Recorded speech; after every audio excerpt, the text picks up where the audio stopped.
One day I will sing. No need to ask, it's the smooth operator. We good? Yeah, go. You good, boys? We good. Quality, let's do it. Yes, guys, welcome back. We are here on the beautiful coast of Zandvoort. The sun's out, shining. We're at the Shell Beach House, and we're here. I can't quite believe I'm saying this, but we're here with the SCUDERIA Ferrari boys, Charles Leclerc, Carlos Sainz. Let's go. Thank you for being here. Woo! The one and only. Charles Leclerc. Let's And go. Carlos Our first Sainz. ever F1 drivers on the podcast. Oh, nice. This is amazing. Big moment for us. Yeah. Pioneers. Yeah, how are you guys? Very good. Feeling ready for this weekend. Yeah, it's going to be a great weekend. It's such Feels a a bit beautiful more location. like a holiday mood than a race weekend mood here, but That's always good. beautiful. I'll put the sunglasses because I've got the sun right in my face. Love it. I want to go straight in with a question that we have wanted to ask F1 drivers. You're our first ones. Did you both pass your driving test first time? Like when you Yes. did the driving test? I You were did. first time? I did, and actually I had so much pressure, like crazy, because I was like, I'm a racing driver. Did he know though? Yes, he knew. But if I do a mistake, then why is pressure then? Because- you for sure he was like, it's a Formula 1 driver. yeah, but My still, one didn't know. I mean, Monaco is quite tricky. Your test was in Monaco, yeah. Yeah, in the middle of Monaco. So it's very tricky because you've got all the cars going right, left, people crossing the roads. Yeah. So But you know the streets very well. I do. And I had it the first time, so it was all good. Okay, that's good to know. First time, no problem at all then. Yeah, smashed it, lads. What does it feel like to drive for statistically the best Formula 1 team of all time? It's honestly it's a dream come true. Since you are very little, I don't know how long you guys been following Formula 1, but Started I at heard the end not of very last long. year. Almost Not a very year. long, I heard, someone told me. But I've been following Formula 1 since I can recall, basically since I'm 5-6 years old. I remember watching races with my dad when I was 10, and already back then you felt like Scuderia Ferrari was that bit more special compared to the other teams. There was Yeah. like something going on, and I decided one day I wanted to be Formula 1 champion or Formula 1 driver, and you always want to drive for Ferrari one day, and when you achieve it, it's like you've made it, finally, like a dream come true. Life goal. And Shell have been a partner with Ferrari since the dawn of Formula 1. Does it feel like you have a proper family vibe with everyone within Ferrari and Shell? Yeah, definitely. I mean, obviously, it's such a long partnership. They started working together in 1950. It's amazing how long it's been going. Yeah, since 1951, really. So there's a lot of experience, a lot of work behind the scene, and a very close relationship. No, we work a lot with the two engineers that are following us throughout the season. Sometimes there are three from Shell, and we are working together all the time, trying to give them the feedback of what we all like, and they help us to perform at our best. So it's great. That was the next question we had. We wanted to say about the people behind the scenes that don't usually get in the limelight. Like, do you work closely with the people behind the scenes from Shell and all that stuff? Yeah, you guys cannot imagine, we don't only have more than 1,100 people back at the factory in Ferrari, Maranello, but we also have partners like Shell that have a lot of people back in their base in Hamburg and here in Netherlands working to give us the best possible material, to work with, like it's the fuel and the lubricants. What Charles was talking about, they perform, I think it's 1 million simulations this year to try and come up with the best possible mix of fuel and mix of oil to bring it here to the track and for us to then have a reliable engine and a performing engine, of course. Wow. Well, lads, I've seen online that you guys like a bit of golf, as far as I'm aware. But Some more than others. oh yeah, yeah. No, Well, I like golf. I'm just very bad at it. So same. Same. so I don't play that often. Carlos enjoys it more because he plays much better. Yeah. But I still play sometimes. He can hit the ball. What other hobbies do you have? Because we're terrible at golf. Paddle. We love Paddle. We can Paddle. play each other paddle a lot. We love paddle. Is that with a bat and a board? A bat and a ball? That's like a tennis ball, Okay. a tennis court, but with walls. Okay, yeah. Oh, You like must squash? have seen this. It's a mix of squash and tennis. It's what I Yeah, was trying to exactly. explain to you. Oh, Charles was yeah, playing yeah. it. I was trying to figure Yeah. out what it was. No, it's really, really nice. You should try it if you've never done it. It's a beautiful place to be racing this weekend. What are the pre-race rituals? What do you do before you go out on that track? I have quite a lot of things that I do. Especially this year, I've introduced a cold bath. I have A cold bath? Yeah, I've got a cold bath at the track, especially for hot races. I think some drivers do that. Carlos and I do that, and we just get into the cold bath to lower the body temperature. So once we get into the car, it's extremely warm. You sweat a lot, but if you do the cold bath before, it helps you actually to feel much better inside the car. And then just the normal physical warm-up you do for the neck, for the shoulders, mostly for the upper parts, to be ready whenever you get into the car.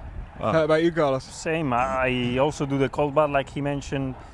It helps you, what he said, no? It's like you jump in the car feeling a bit cold. That is perfect, because normally when we jump in the car, we're already sweating and we haven't even started the race because it's really warm inside the overalls. That's why there's someone standing there with a fan, right? Yeah, always there's a fan in there because we have the engine behind and the engine is always 100 degree plus, and blimey, it's very warm in there, trust me. So the cold bath really helps to, even if it's mental, to just feel a bit cooler before a hot race. And then I do a bit of boxing, a bit of reactions with balls, and what else do I do?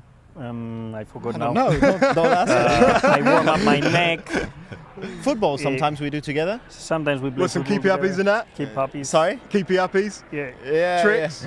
Yeah. Well, I mean, we are try. not that good, but I'm getting better. I'm actually playing better with my racing shoes at football than with actual football shoes. They're good. Wow. They are really good to play Nice. football. That's crazy. I'm horrendous at football. That reminds me of school shoes back in the day, the flat ones. Yeah, Yeah, the smart shoes where you can chip them up. Yeah.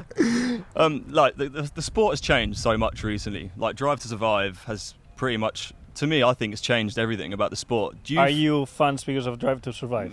It definitely got us into it. But I Okay. tell you what we loved about it was just getting to know the drivers and getting to know their personalities and see how hard it is. Yeah, You know, for sure. how hard it is going through the training and everything, how stressful it is travelling around the world all the time. Does it feel different to you at a race weekend now compared to what it was like before Drive to Survive? Oh, you cannot imagine. Before Drive to Survive, there's always people, but the intensity of the fans was nothing close to what we live now. Right. Like all these people that you see here, we just came to do an event here with Shell, as you guys know, and there's little by little people that, thanks to social media, they accumulate, and now when we leave, it's full. There's, I don't know how many people, 300, 400 people waiting for us out here, you know, and 1,000, 400,000. or maybe, I don't know. You didn't live it, no? Because you were not... No, I got to Formula 1 in 2018, so that's Yeah. exactly the first year where Drive to Survive was starting. Right. Where I saw the biggest step was mostly in the US. Like in the US, it's incredible. The first years, there weren't that many people watching Formula 1 there. Also in the streets, we could have a normal life in the US.